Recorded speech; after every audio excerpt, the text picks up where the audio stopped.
Ladies and gentlemen, welcome back to another episode of What Happened to Him. Today is episode 3, and we are going to talk about what happened to Nassir Little.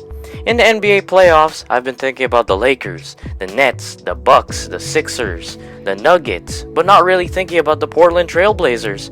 And every time I think about the Portland Trailblazers, there's a couple players that came to mind, which are, of course, Damian Lillard, CJ McCollum, Carmelo Anthony, Norman Powell, and of course, Nassir Little. What actually happened to Nassir Little? What happened to the Zion stopper? What happened to the monster that not only get Zion and made his day an absolute hell, but what happened to the guy that used to pull thousands upon thousands of views? 100,000 views, 200,000 views, 300,000, sometimes a million in overtime. I remember back in the day, or actually just a couple years ago, like 2-3 years ago, Nassir was one of the best, or technically the best player in his class. He was ranked second in ESPN, 5-star recruit. Some of the best programs in the country came to his games just to watch his athleticism and his wingspan. Oh, that wingspan, that 7'1" wingspan, bro. I mean, legit Division 1 teams went after his ass. Duke, North Carolina, Arizona, Miami, and Georgia Tech were some of the names that wanted a piece of this 6'7" monster of a man. Now in high school, I couldn't really track his stats, but I could track his championships. In 2016 to 2018, he led the Orlando Christian Prep, his high school, to back-to-back Florida State titles. That's hard. State titles are actually one of the best titles that you could actually earn in high school. And if you are not only leading that team to a high school title and getting into the McDonald's All-American game, you are a legit high school standout. And not just that, you're going to have a lot of Division 1 offers in your ear telling you should go to us, you should go to me, maybe you should go out at west, out east, out northwest, northeast. They're gonna attack you from all directions, you know? He became the second player in high school history winning both the McDonald's All-American MVP and the Jordan Brand MVP Classic after LeBron James. How long since LeBron's been high school? 2001, 2002? Literally a decade has passed before anyone was able to get back-to-back MVPs to both All-American games. McDonald's All-American, you're legit. You're going against some of the best high schoolers in the nation. And of course, he went to North Carolina. What a surprise. I'm not even surprised why he went to North Carolina. He wouldn't have fit perfectly in Duke, but he wanted to stand out like how he stood out in high school. Nassir wanted that challenge. He wanted to challenge himself not only as a player, but as a person to prove to the world that maybe, just maybe, you guys can shut up about Zion Williamson. Because the summer of 2018, 2019, we're all talking about the freak Zion from Spartansburg, a man who can fly, the man who can fly from the free throw line. Nobody is talking about me.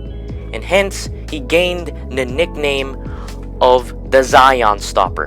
When he made his debut in North Carolina, he scored he only scored 7 points.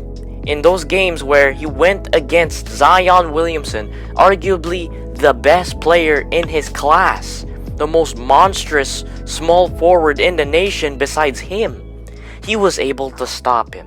Not only on the offensive end, but the defensive end. Not only on the offensive end, he slid through screens flawlessly, dunking on whoever, whatever he can. Not only that, he scored double digits in high school, averaging 9.8 points per game with 5 rebounds almost. He actually almost averaged 5 rebounds, which is honestly pretty shocking. Not only that, after stopping Zion Williamson, people gave him the name of the Zion Stopper. And he lived through that. In his first college season, knowing that maybe, just maybe, I could get a shot at the NBA, Mr. Nassir did not sit down on the occasion where, okay, maybe I could just go one and done. Honestly, Nassir had good flashes of how good a player that he could potentially be in the future when he went to the University of North Carolina. But I honestly think that he shouldn't have spent at least a year or 2 years more in North Carolina. Now, going into North Carolina, he has a body of an NBA player. I mean, 6'7". He can shoot a little bit. He can get anyone on the defensive end, make you absolutely work for every bucket you have. 7'1" wingspan. He just looked an absolute unit. A guy that looks like that he could eventually dominate the NBA one day. But what happened? But sadly, that decision came to bite them in the ass. Literally bite them in the ass.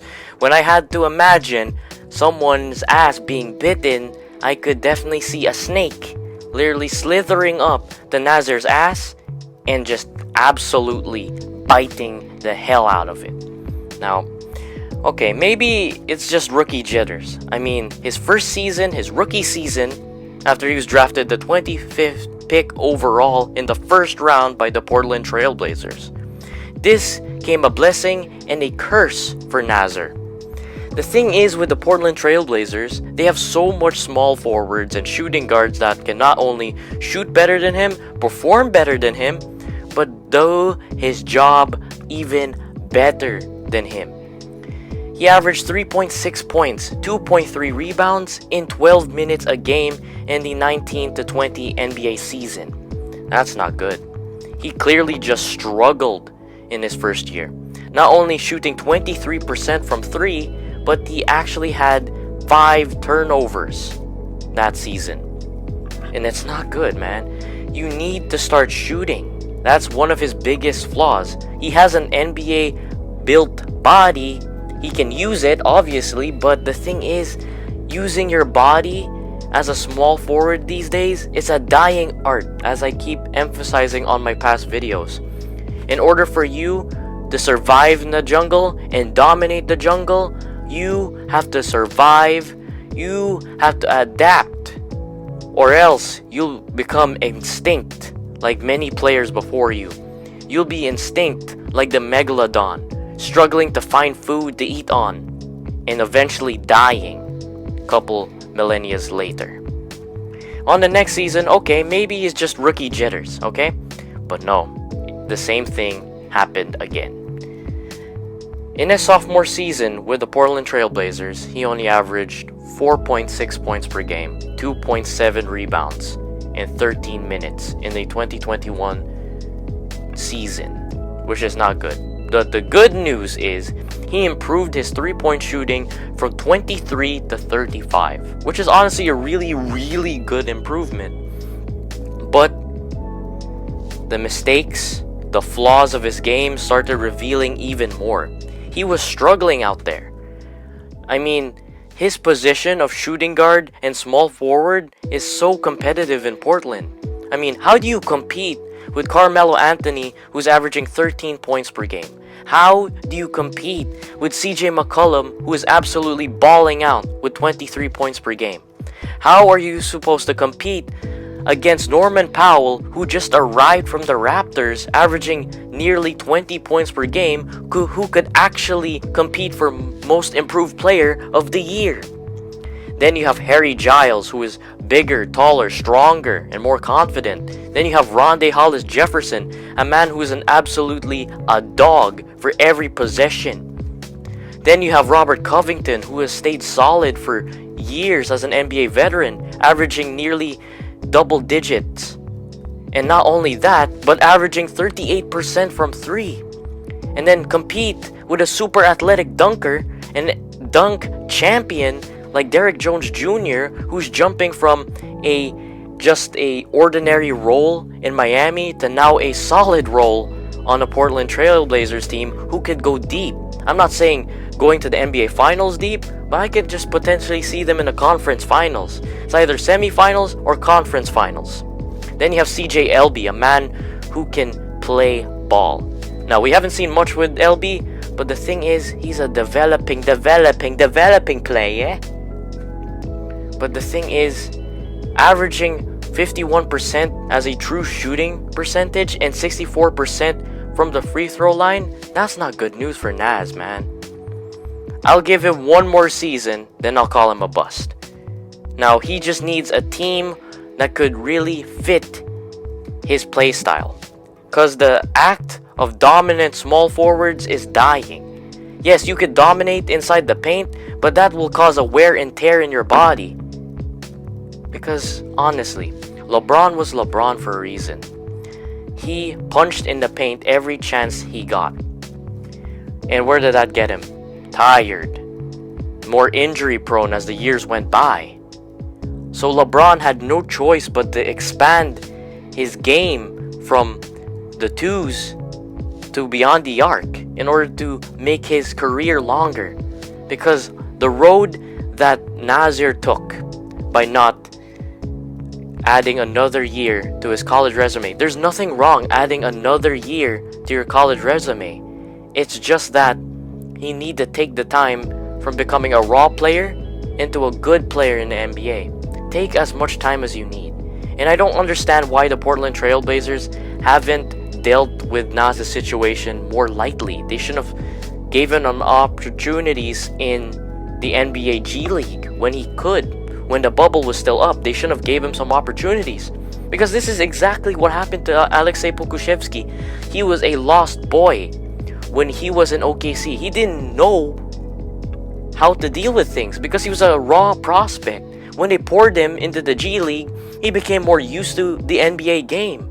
Because the G League is basically the NBA game, but more, what can I say about it? A little less physical. But the most hungriest league in the world because you're just inches away from your NBA shot. So, I could say that, okay, give Nassir one more year and maybe a chance in the G League so he can be able to roughen things out, okay? You need time to develop because Lonnie Walker, alright, Lonnie Walker the fifth, he took some time in the G League, he played a couple games. My guy Lonnie balled out the next 6 to 7 months. I'm not saying rookie of the year numbers, but from single digit numbers, he jumped up to double digit numbers. So, ladies and gentlemen, if you like today's video, hit that like button, hit that subscribe button, and join the family. We're almost there to 140, so love y'all, and I will see you next week. Bye-bye, and enjoy the NBA playoffs.